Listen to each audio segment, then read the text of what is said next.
Hi everyone, welcome. If you are watching this in real time, it is a new year. It's January 2026 and just a great time, I thought, to go back to the basics. So this is the first in a series of videos on traditional English smocking. I'm going to go back to the basics, cover what it is, what you need to know, and how to get started.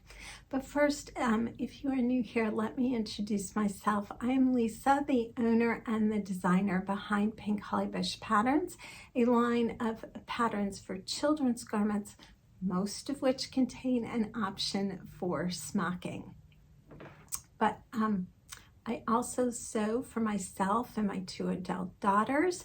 So I cover all of that here on this channel. So with that, let me show you what I'm wearing, which is my first finished garment of the new year. And this is the Clementi top from Itch to Stitch Patterns.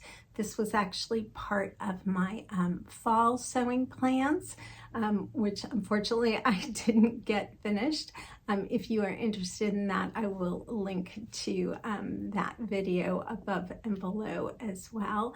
And I made this top out of this beautiful soft and cozy flannel from Style Maker fabric, so we'll link to that as well. All right, with that, let's dive into smocking. So in today's video, we are going to cover exactly what is traditional English smocking. Well, traditional English smocking is hand embroidery stitches executed over pleated fabric. Okay, that is its definition. So what does that mean? The fabric is first pleated using a series of parallel rows of running stitches. And the running stitches need to enter and exit the fabric at the same point to form pleats that are exactly on grain and parallel to the selvage edge. So that pleating is either done by hand or by using a pleater, or sometimes called a smocking machine. Now, once the series of running stitches are executed, the fabric is then gathered up in a 3-to-1 ratio. So what that means is 3 inches of ungathered fabric will be pulled up to 1 inch of pleated fabric. The hand embroidery stitches are then executed over the top of the fabric. We're going to make the functional beautiful. And so the art of different smocking designs, different smocking plates was developed to beautify the garment while providing the functionality of holding the pleats in place. And once they are done, then the original running stitches are removed. Now, I said that those hand embroidery stitches are done over the top of the fabric. They hug the fabric. The needle enters the pleat at a 1/3 to 1/2 depth.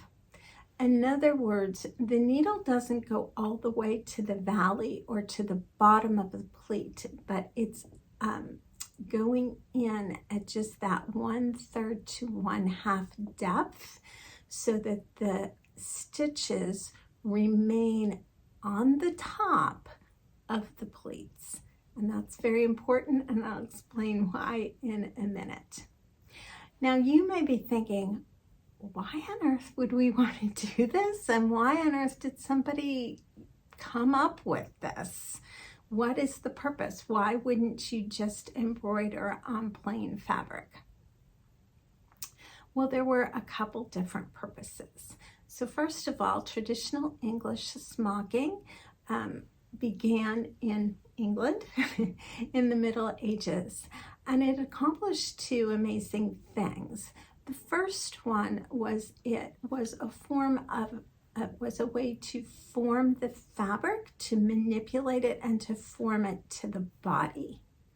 And that was important because it made the garment more functional because it shaped to the body better, and it also provided additional warmth. So in the Middle Ages, most of the fabric was being woven either at home or in small town or community weaving centers.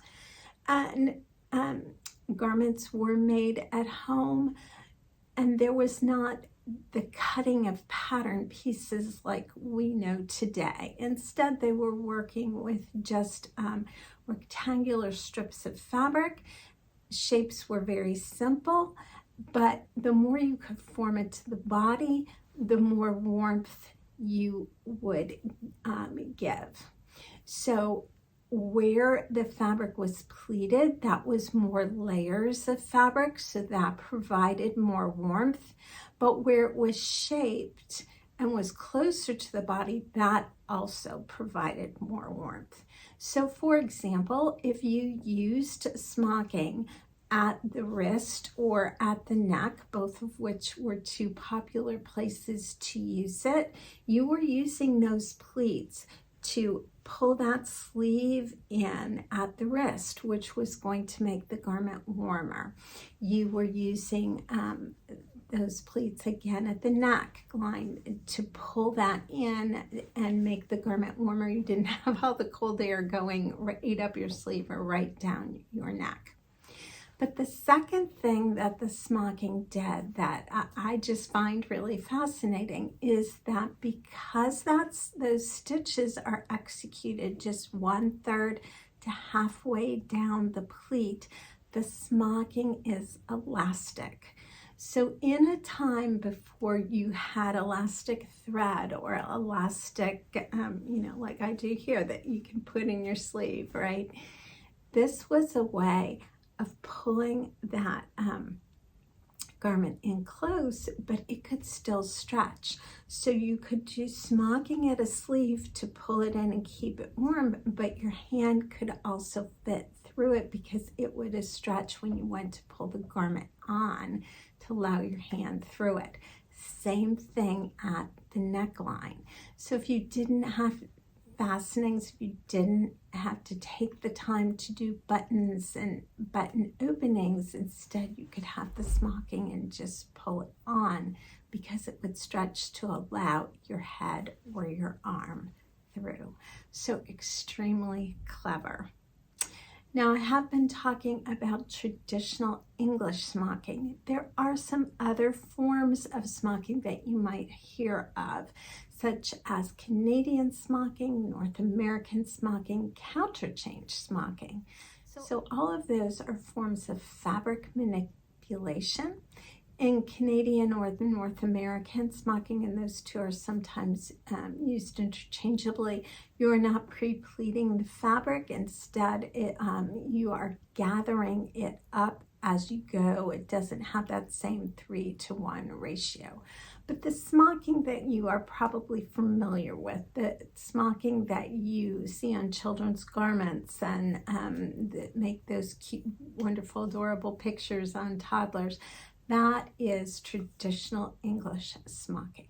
If you would like to know more about smocking, I have two free resources for you. Of course, I will link below. But the first is my Get Started Smocking, a free email series. You can just sign up for that, and each day you will receive a new email that will walk you through the basics and how to get started smocking. The second resource I have for you is my Smocking Resources Guide. It lists all of my favorite shops and